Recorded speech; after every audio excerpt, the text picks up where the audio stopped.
ನರೇಂದ್ರ ಮೋದಿ ಅವರು ನಮಗೆ ಬೇಕಾಗಿಲ್ಲ. ಕಾಂಗ್ರೆಸ್ ಅವರೇ ಆಗ್ತಾರೆ ಈ ಸಲ. ನಮ್ಮ ಯುವ ನಾಯಕರಾದ ರಾಹುಲ್ ಗಾಂಧಿ ಮೋದಿ ಅವರಿಂದ ತುಂಬಾ ಸುಲಿಗೆಗಳಾಗಿದೆ, ನಮ್ಮ ಎಕನಾಮಿ ಹಾಳಾಗಿದೆ. ಕಾಂಗ್ರೆಸ್ ಸರ್ಕಾರ ಅದ್ದೂರಿಯಾಗಿ ನಡೀತಾ ಇದೆ. ಬಡವರ ಮಧ್ಯಮ ವರ್ಗದ ಸರ್ಕಾರ ಅಂದ್ರೆ ಕಾಂಗ್ರೆಸ್ ಸರ್ಕಾರ.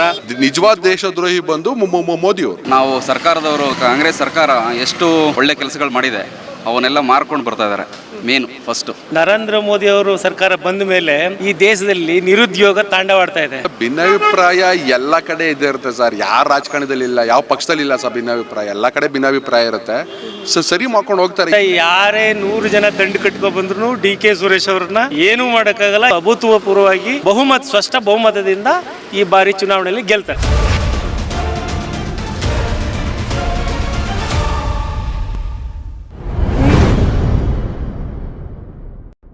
ನಮಸ್ತೆ ವೀಕ್ಷಕರೇ, ನಾನೀಗ ಬೆಂಗಳೂರು ಗ್ರಾಮಾಂತರ ಲೋಕಸಭಾ ಕ್ಷೇತ್ರದ ವ್ಯಾಪ್ತಿಯಲ್ಲಿದ್ದೇನೆ. ಇಲ್ಲಿನ ಮತದಾರರನ್ನು ಮಾತಾಡ್ಸೋಣ. ಮುಂದಿನ ಪ್ರಧಾನಮಂತ್ರಿ ಯಾರಾಗಬೇಕು, ಹಾಗೆಯೇ ಇಲ್ಲಿನ ಸಂಸದರು ಯಾರಾಗಬೇಕು ಅಂತ ಅವರಿಂದನೇ ತಿಳ್ಕೊಳ್ಳೋಣ. ಬನ್ನಿ, ಜನಾಭಿಪ್ರಾಯ ಏನಿದೆ ತಿಳ್ಕೊಳ್ಳೋಣ. ಸರ್ ನಮಸ್ತೆ. ಎಸ್, ಮುಂದಿನ ಪ್ರಧಾನಮಂತ್ರಿಯಾಗಿ ಯಾರು ಆಯ್ಕೆ ಆಗಬೇಕು ನಿಮಗೆ? ಸರ್, ಮುಂದಿನ ಪ್ರಧಾನಿ ಮಂತ್ರಿ ನಮ್ಮ ಕಾಂಗ್ರೆಸ್ ಅವರೇ ಆಗ್ತಾರೆ ಈ ಸಲ. ಯಾಕಂದರೆ ಮೋದಿ ಅವರಿಂದ ತುಂಬ ಸುಲಿಗೆಗಳಾಗಿದೆ, ನಮ್ಮ ಎಕನಾಮಿ ಹಾಳಾಗಿದೆ. ಆ ಎಕನಾಮಿಕ್ಸ್ ಎಲ್ಲ ನಮಗೆ ಮುಂದೆ ತರಬೇಕು ಅಂದರೆ ಕಾಂಗ್ರೆಸ್ ಸರ್ಕಾರನೇ ಬರಬೇಕು. 60 ವರ್ಷ ಏನು ಕಾಂಗ್ರೆಸ್ ಸರ್ಕಾರ ಆಡಳಿತ ಮಾಡಿತ್ತು, ನಮ್ಮ ದೇಶ ಯಾವ ಸ್ಥಿತಿಗೂ ಬಂದಿರಲಿಲ್ಲ, ಕೆಳಗಡೆ ಬಂದಿರಲಿಲ್ಲ. ಬಟ್ ಈಗ ಈ 10 ವರ್ಷದಿಂದ ಮೋದಿ ಸರ್ಕಾರ ಬಂದಾಗಿಂದ ನಮ್ಮ ದೇಶದ್ದು ಈ ಎಕನಾಮಿ ಬಂದು ತುಂಬ ಡೌನ್ ಟು ಅರ್ಥ ಆಗಿದೆ. ಸೊ ಹಂಗಾಗಿ ಕಾಂಗ್ರೆಸ್ಸಿಂದ ರಾಹುಲ್ ಗಾಂಧೀಜಿಯವ್ರು ಬರ್ತಾರೆ ಅಂತ ನಮ್ಮ ಅಭಿಪ್ರಾಯ. ಓಕೆ, ನರೇಂದ್ರ ಮೋದಿಯವರು ಬೇಡ, ರಾಹುಲ್ ಗಾಂಧಿಯವರು ಆಗಲಿ ಅಂತ ಹೇಳ್ತಾ ಇದ್ದೀರಾ. ಬಟ್ ರಾಹುಲ್ ಗಾಂಧಿಯವರಿಗೆ ಒಂದು ರಾಜಕೀಯವಾದಂತಹ ಒಂದು ಅನುಭವ ಇಲ್ಲ, ಹಾಗೆಯೇ ಅವರ ಮಾತಿನಲ್ಲಿ ಪ್ರಬುದ್ಧತೆ ಇಲ್ಲ ಅಂತ ಹೇಳಲಾಗುತ್ತಲ್ಲ ಸರ್? ಸರ್, ಇಲ್ಲಿವರೆಗೂ ರಾಹುಲ್ ಗಾಂಧಿ ಅವ್ರನ್ನ ಬರೀ ಟೀಕೆ ಮಾಡಿದೆ ಆಯಿತು ಹೊರತು ರಾಹುಲ್ ಗಾಂಧಿ ಅವರ ವರ್ಚಸ್ ಬಗ್ಗೆ ಜನಕ್ಕೆ ಗೊತ್ತಿಲ್ಲ. ಒಂದ್ಸಲ ಕೊಟ್ಟು ನೋಡಿ, ಚಾನ್ಸ್ ಕೊಟ್ಟು ನೋಡಿ, ಅವ್ರಿಗೆ ಗೊತ್ತಾಗುತ್ತೆ. ನಿಮ್ಮ ಮೀಡಿಯಾನೇ ಅವ್ರನ್ನ ತುಳಿದಿರೋದು ಬಿಟ್ಟರೆ ಯಾರು ಅವ್ರ ಬಗ್ಗೆ ಮಾತಾಡಿಲ್ಲ, ರಾಹುಲ್ ಗಾಂಧಿ ಅವ್ರ ಬಗ್ಗೆ. Okay, fine sir. ಇನ್ನು ನಿಮ್ಮ ಪ್ರಕಾರ ಪ್ರಧಾನಮಂತ್ರಿಯಾಗಿ ಯಾರು ಆಯ್ಕೆ ಆಗಬೇಕು ಸರ್? ನಮ್ಮ ಯುವ ನಾಯಕರಾದಂಥ ರಾಹುಲ್ ಗಾಂಧಿಯವರೇ ಈ ಬಾರಿ ಪ್ರಧಾನಮಂತ್ರಿ ಆಗಬೇಕು ಅಂತ ನಮ್ಮ ಎಲ್ಲ ಯುವಕರ ಆಸೆ. ಯಾಕೆ ಸರ್ ರಾಹುಲ್ ಗಾಂಧಿಯವರು ಯಾಕೆ ಅಂದರೆ ಈ ದೇಶಕ್ಕೆ ಕಾಂಗ್ರೆಸ್ನ ಗಾಂಧಿ ಫ್ಯಾಮಿಲಿ ತುಂಬ ಮಾಡಿದ್ದಾರೆ. ರಾಜೀವ್ ಗಾಂಧಿಯವರು, ಇಂದಿರಾ ಗಾಂಧಿಯವರು ಈ ದೇಶದಲ್ಲಿ ಬಡತನ ನಿರ್ಮೂಲನೆ ಮಾಡೋಕ್ಕೆ ಭಾರಿ ಶ್ರಮಪಟ್ಟಿದ್ದಾರೆ. 75 ವರ್ಷ ಇತಿಹಾಸ ಇರುವಂಥ ಈ ಕಾಂಗ್ರೆಸ್ ಸರ್ಕಾರಕ್ಕೆ ಗಾಂಧಿ ಕುಟುಂಬದ ಮತ್ತೊಂದು ಕುಡಿ ಪ್ರಧಾನಮಂತ್ರಿ ಆಗಬೇಕು ಅಂತ ನಮ್ಮೆಲ್ಲ ಆಸೆ. ನರೇಂದ್ರ ಮೋದಿ ಅವರು 2 ಬಾರಿ ಪ್ರಧಾನಿ ಆಗಿದ್ದರು. ಅವ್ರು ಯಾಕೆ ಈ ಬಾರಿ ಬೇಡ ಅಂತ, ಪ್ರಧಾನಿಯಾಗಿ ಆಯ್ಕೆ ಆಗೋದು ಬೇಡ ಅಂತ? ನರೇಂದ್ರ ಮೋದಿ ಅವರು ಸರ್ಕಾರ ಬಂದ ಮೇಲೆ ಈ ದೇಶದಲ್ಲಿ ನಿರುದ್ಯೋಗ ತಾಂಡವಾಡ್ತಾ ಇದೆ. ಅದನ್ನು ಕೇಳೋದಕ್ಕೆ ಯಾವ ಸಾರ್ವಜನಿಕರಿಗೂ ಅವಕಾಶ ಕೊಡ್ತಾ ಇಲ್ಲ, ಮಾಧ್ಯಮರಿಗೂ ಅವಕಾಶ ಕೊಡ್ತಾ ಇದ್ದಿಲ್ಲ. ಇದೆಲ್ಲ ಸತ್ಯ. ಹಾಗಾಗಿ ನರೇಂದ್ರ ಮೋದಿಯವರು ನಮಗೆ ಬೇಕಾಗಿಲ್ಲ. ನಮಗೆ ಕಾಂಗ್ರೆಸ್ ಸರ್ಕಾರದಲ್ಲಿರುವಂಥ ರಾಹುಲ್ ಗಾಂಧಿಯವ್ರನ್ನ ಆಯ್ಕೆ ಮಾಡಬೇಕು ಅಂತ ನಾವೆಲ್ಲ. ಸರಿ, ರಾಹುಲ್ ಗಾಂಧಿಯವರು ಪ್ರಧಾನಿ ಆಗಲಿ ಅಂತ ಹೇಳ್ತಿದ್ದೀರಾ. ಈ INDA ಅನ್ನುವ ಮೈತ್ರಿಯನ್ನು ಮಾಡ್ಕೊಂಡಿದ್ದಾರೆ. ಅಲ್ಲಿಂದ ಇನ್ನೂ ಕೂಡ ನಿರ್ದಿಷ್ಟವಾಗಿ ಒಬ್ಬ ಪ್ರಧಾನಿ ಅಭ್ಯರ್ಥಿಯ ಘೋಷಣೆ ಆಗ್ತಾ ಇಲ್ಲ. ಸೊ ಅವರೇ ಗೊಂದಲದಲ್ಲಿದ್ದಾರೆ ಅಂತ ಹೇಳ್ತಿದ್ದಾರೆ. ಇಲ್ಲ, ಸುಳ್ಳು. ನಮ್ಮದೆಲ್ಲ ಏನಂದರೆ ಚುನಾವಣೆ ನಂತರ ನಾವು ನಮ್ಮ ನಾಯಕರನ್ನು ನಾವು ಯಾವಾಗಲೂ ಆಯ್ಕೆ ಮಾಡೋದು. ಚುನಾವಣೆ ಮೊದಲು ನಾವು ಯಾವುದೇ ಆಯ್ಕೆಯನ್ನು ಮಾಡಲ್ಲ.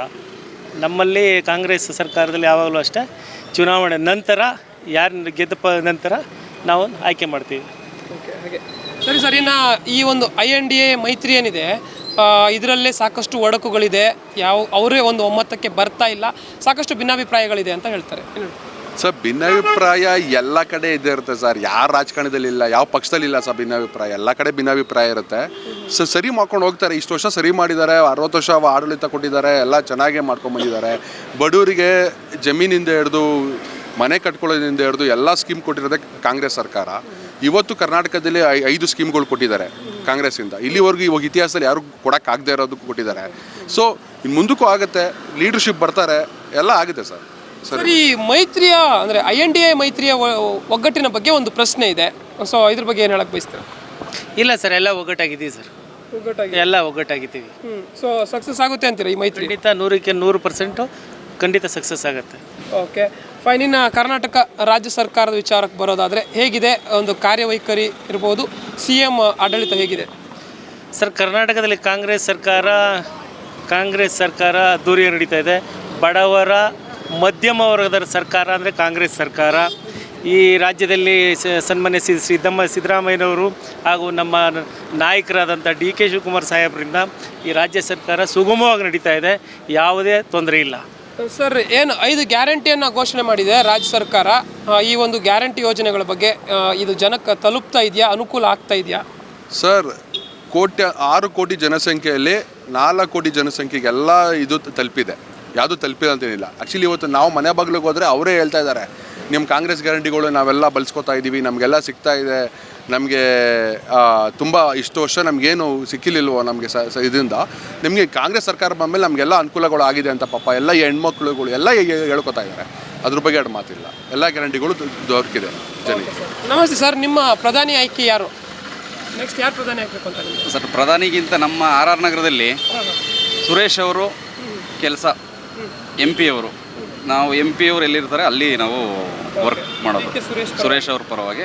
ಓಕೆ, ಯಾಕೆ ಅಂತ ಸರ್ ಡಿ ಕೆ ಸುರೇಶ್ ಪರವಾಗಿ ಅಷ್ಟೊಂದು ಒಲವು ಯಾಕೆ? ಅವರ ಕಾರ್ಯ ನಿಮಗೆ ಮೆಚ್ಚುಗೆ ತಂದಿದೆಯಾ? ಅವರ ಕಾರ್ಯದ ಬಗ್ಗೆ ನಿಮಗೆ ಏನು ಅನಿಸುತ್ತೆ? ಮೆಚ್ಚುಗೆ ಅಂದರೆ ಸರ್, ನಮ್ಮ ಯೂತ್ನ ಎಲ್ಲ ಚೆನ್ನಾಗಿ ಬಳಸ್ಕೊಂಡು ಯೂತ್ಗೆ ಪ್ರೋತ್ಸಾಹ ಕೊಡ್ತಾರೆ ಬೆಳೆಯೋಕ್ಕೋಸ್ಕರ. ಆ ಒಂದಿದು ಗುಣ ನಮ್ಮ ಬೇರೆ ಇದರಲ್ಲಿ ಇಲ್ಲ. ಹಂಗಾಗಿ ನಾವು MP ಅವ್ರಿಗೆ ಏನೇ ಇದ್ರೂ ಮಾಡ್ತೀವಿ. ಸರಿ ಸರ್, ಈಗ ಪ್ರಧಾನಮಂತ್ರಿಯಾಗಿ ಯಾರು ಆಯ್ಕೆ ಆಗಬೇಕು ಅಂತೇನೋ ಅನ್ಸಲ್ವಾ? ಅಂದರೆ ಕಾಂಗ್ರೆಸ್ ಪಕ್ಷದಿಂದ ಯಾರು ಆಯ್ಕೆ ಆಗಬೇಕು ಅಂತ ಇದೆಯಾ, ಅಥವಾ ಯಾರಾದರೂ ಅಡ್ಡಿಲ್ಲ ಕಾಂಗ್ರೆಸ್ಸಿಂದ ಅಂತ ಅನಿಸುತ್ತಾ, ಅಥವಾ ರಾಹುಲ್ ಗಾಂಧಿ ಅವರು ಆಗಬೇಕು ಅಂತ? ಸರ್, ನಮಗೆ ಕಾಂಗ್ರೆಸ್ಸಿಂದ ಯಾರಾದರೂ ಆಗಲಿ, ಓಕೆ, ಅದರಲ್ಲಿ ನಾವು ಆ ಥರ ಏನು ಹೇಳೋಕ್ಕಾಗಲ್ಲ. ಬಟ್ ಬದಲಾವಣೆ ಆಗಬೇಕು. ಬದಲಾವಣೆ ಕಾಂಗ್ರೆಸ್ ಬರುತ್ತೆ.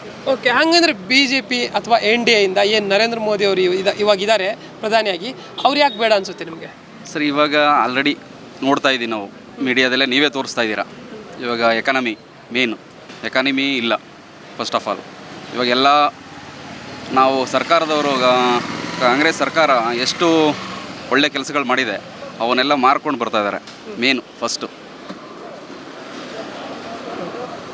ಸರಿ ಸರ್, ಈಗ ನರೇಂದ್ರ ಮೋದಿಯವರ ವರ್ಚಸ್ಸು ಅಥವಾ ಆ ಒಂದು ಅಲೆ ಏನಿದೆ ಅದು ಕಡಿಮೆ ಆಗಿದೆ ಅಂತ ಅನಿಸುತ್ತಾ ನಿಮಗೆ? ಸರ್, ಜನಕ್ಕೆ ಅವರ ಬಣ್ಣಗಳೆಲ್ಲ ಬಯಲಾಗಿದೆ. ಅವರ ಇವತ್ತವರೆಗೂ ಅವರು ಏನು ಹೇಳಿಕೆ ಕೊಟ್ಟಿದ್ದಾರೆ ಎಲ್ಲ ಹೇಳಿಕೆ ಸುಳ್ಳು ಅಂತ ಜನಕ್ಕೆ ಆಲೇ ಮನವರಿಕೆ ಆಗಿದೆ. ಯಾವುದು ಕೂಡ ಅವರು ಒಂದು ಗ್ಯಾರಂಟಿ ಕೂಡ ಅವರು ನೆರವೇರ್ಸೋಕ್ಕಾಗಿಲ್ಲ. ಉದ್ಯೋಗದಿರ್ಬೋದು, ಎಕನಾಮಿ ಇರ್ಬೋದು, ನಮ್ಮ ಕರೆನ್ಸಿ ವ್ಯಾಲ್ಯೂಸ್ ಇರ್ಬೋದು, ಎಲ್ಲ ಕೂಡ ಎಲ್ಲ ಡೌನ್ ಮಾಡಿ ಬಿಸಾಕ್ಬಿಟ್ಟಿದ್ದಾರೆ. ಯಾವುದೂ ಎತ್ಕೊಂಡೋಗಿಲ್ಲ. ಈಗ ನಮ್ಮ ಕರ್ನಾಟಕ ಜನಕ್ಕೆ ಕೆಲಸ ಕೊಡಬಾರ್ದು ಅಂತ ಬರೀ ನಾರ್ತ್ ಈಸ್ಟ್ ಬೆಳೆಸ್ತಾ ಇದ್ದಾರೆ. ಗುಜರಾತನ್ನ ಇವಾಗ ಇಂಪ್ರೂವ್ ಮಾಡ್ತಿದ್ದಾರೆ.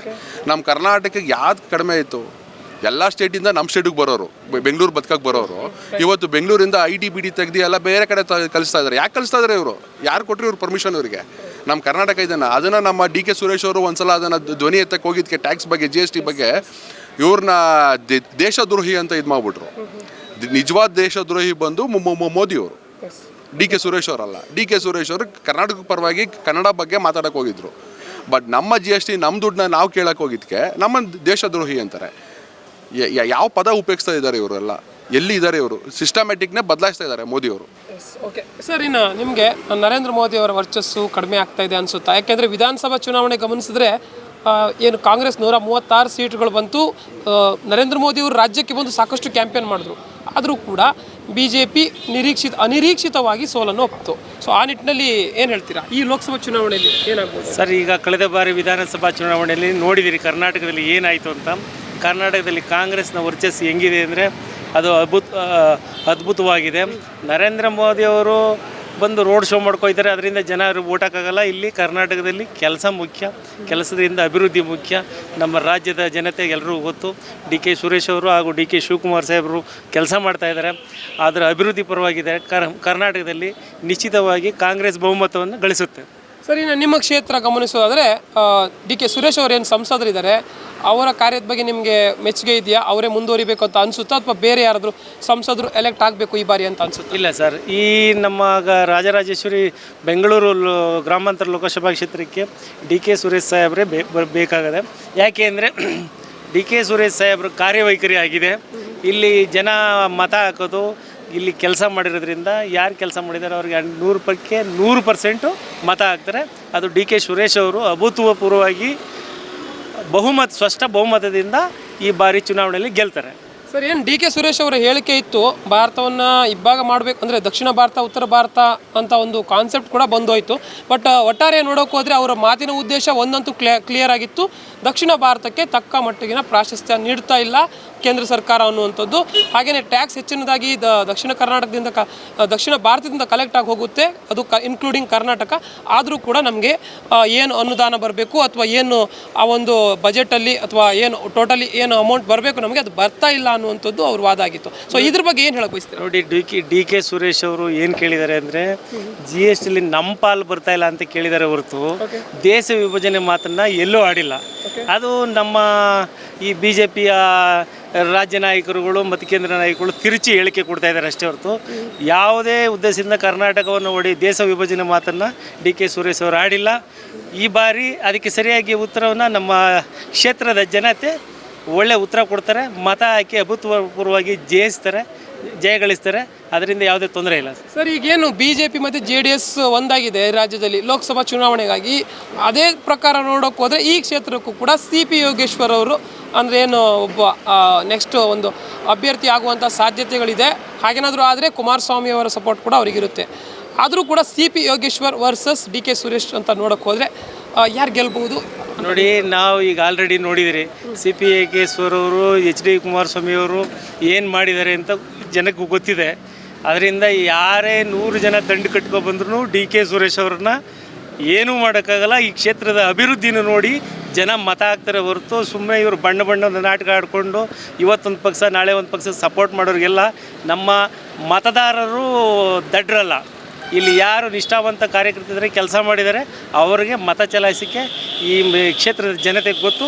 ಡಿ ಕೆ ಸುರೇಶ್ ಅವರು 100% ಗೆದ್ದೇ ಗೆಲ್ತಾರೆ. ಅದರಲ್ಲಿ ಯಾವುದೇ ಇದಿಲ್ಲ, ಉಳ್ಳಿಲ್ಲ. ಎಸ್ ವೀಕ್ಷಕರೇ, ಇದಿಷ್ಟು ಬೆಂಗಳೂರು ಗ್ರಾಮಾಂತರ ಲೋಕಸಭಾ ಕ್ಷೇತ್ರದ ಮತದಾರರ ಮಾತು. ಕ್ಯಾಮ್ರಾ ಪರ್ಸನ್ ಶಶಿಕುಮಾರ್ ಜೊತೆ ಜಯಲೈಗೌಡ್, ಕರ್ನಾಟಕ TV, ಬೆಂಗಳೂರು.